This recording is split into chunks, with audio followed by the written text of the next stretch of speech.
Here's a reality that's basic to understanding advocacy, and that is that people who are outside libraries have different perceptions of libraries and librarians from the insiders. That is, the people who work in libraries or serve on library committees or on library boards. The consultant and popular speaker Joan Fry Williams calls those on the outside civilians. If we as insiders don't know and understand these perceptions, we're not in a very good position to influence the civilians. In fact, we could sound to them as if we're speaking a foreign language. They just can't hear our story. Now that's not very helpful when we're trying to get their support. I'm going to share with you a selection of research on the perceptions of public libraries and other kinds of libraries done in various English-speaking countries. This selection of research has been done by organizations like OCLC, the Pew Internet and American Life Project, the Carnegie UK Trust, the Federation of Ontario Public Libraries, and others. These are all referenced in the readings for the week. It's important for advocates to know this research and to let it guide our talk and our actions. The more you know about the perceptions of your own community, the more informed and effective your advocacy is going to be. This is particularly true for the perceptions of your decision makers, where you really need to know their starting points. So the following research is going to be most useful then when you combine it with local intelligence. First, although patterns of use are definitely changing, people do love, use, and value libraries. Did you know that Americans go to libraries of all types more than 3 times more often than they go to movies? Here's a quote from Canada. Canada, a country of 35 million. There were, in 2010, 310 million in-person visits to libraries. This and other measures of use are in a report done for the Canadian Library Association by Schrader and Brundin. Now that's high use. Public libraries are better than Congress, baseball, and apple pie, say Americans. That's what one writer wrote for The Atlantic magazine after reading a 2013 Pew Internet survey about perceptions of libraries in the U.S. and looked at some other polls. A fanciful article. It's fun to read.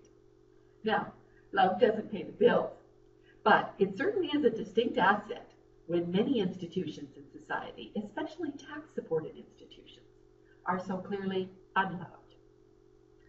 In 2006, Public Agenda in the United States took a, quote, fresh look at public and leadership attitudes about libraries in the 21st century in a report called Long Overdue. Americans were loud and clear about how highly they trust and value their public libraries. They gave their communities high grades for providing well-run libraries, ranking them ahead of police and schools, actually. They see the library as an important service for children in neighborhoods. 80% of them said all children need a library. They believe free internet access in the library to be an essential service for low-income residents. 80% of them commended their libraries for well-maintained buildings and safe environments. They value their librarians as friendly and knowledgeable. They judge the library to be a careful spender of public funds. That, in this environment, is gold. 2 surveys in 2013 by the Pew Internet and American Life Project showed Americans to be overwhelmingly supportive of libraries and their services. 94% of them described libraries as warm and friendly. Library assistance was important to 76%. 75% said they valued having a quiet, safe place. Use of libraries intensifies during hard times. And in an OCLC study in 2010, they found that Americans use libraries more often and more intensively after the 2008 recession, both to advance job readiness and job search and for leisure. Americans who were badly affected, who were harmed by the 2008 recession, were even more enthusiastic about libraries and librarians. In Canada, the Institute for Citizen-Centered Services ran a series of surveys over the last 10 years to evaluate satisfaction with various services, particularly services provided by various levels of government. Now, Canadians over the years of those surveys have ranked the public library to be the best of all non-emergency service providers in both the public and the private sectors. Better than banks, better than grocery stores, airlines, municipal governments, and many other prominent service providers. That is, again, a very strong endorsement of service satisfaction.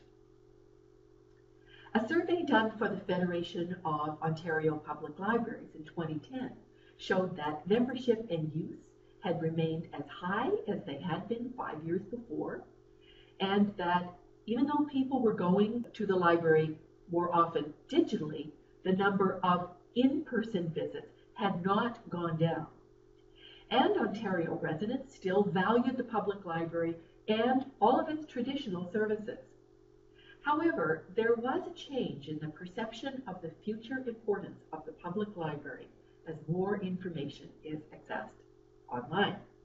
And those who were more optimistic about the future of the library were also those people who were more tied to its past, including senior citizens and people who didn't have internet access at home. Card holding numbers are very high across North America. Now that's voting with our feet, isn't it? These figures are arrived at by different methods, these figures that I'm going to share with you, but they certainly give us a good indication. For example, in an online survey in 2010 by OCLC, it was reported that 75% of American information consumers have a library card. In Ontario, Canada's largest province, 68% of adults report that they are public library card holders. In the state of Victoria, in Australia, 48% are public library members. These members, we're told, could fill the Melbourne cricket ground more than 25 times over. These studies attest to the love that people have for their libraries and to the high rates of library membership and library use. Why do advocates need to know this? Because the decision makers, those people who decide how much financial support the library is going to have, always have to make difficult choices. And chances are they don't know much about that visceral bond between people and their libraries, or all these volumes of use and membership. Now, we know from research and from our own experience that libraries tend to exist below the radar of decision makers. So we have to anticipate that certain amount of invisibility as an issue with evidence that we can vouch for. We especially have to counter the assumption held by many that libraries, well, they're on their way out. They lack relevance in the digital age, or that, well, no one goes there anymore. A second major theme of these studies of perceptions is that people believe that libraries are important to their communities and to themselves. In a 2013 Pew Internet and American Life study, 91% of Americans said that public libraries were important to their communities, and 76% reported that libraries were important to them, that is, to themselves and to their families. The Carnegie UK Trust in 2012 reported similar themes, although somewhat lower numbers, depending on the jurisdiction. Up to 76% of British residents regarded the library as either essential or very important to the community.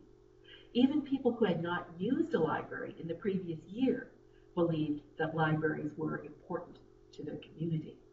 However, as in the United States, somewhat lower percentages of British residents, that is up to 47%, considered libraries to be very important to themselves. Now, the fact that people rank the importance of the library to the community higher than they do the importance to themselves is quite revealing. One point that we can take home from this is that even those who don't feel dependent on the library themselves do understand that the library is crucial to others in their community and that's part of their value. Now this brings me to From Awareness to Funding, a study done by OCLC in 2008.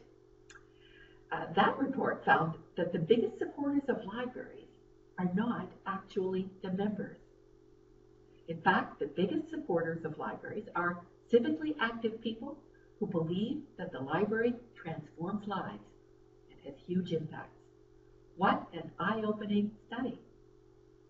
Up to that time, library people had been assuming that the biggest users were also the biggest supporters.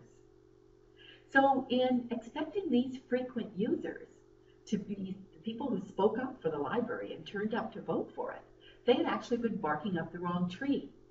I'm going to be talking about this study in a later video.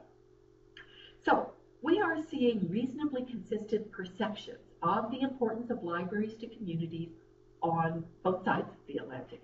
In a sense, we could infer that people consider libraries to be among the defining features of their communities.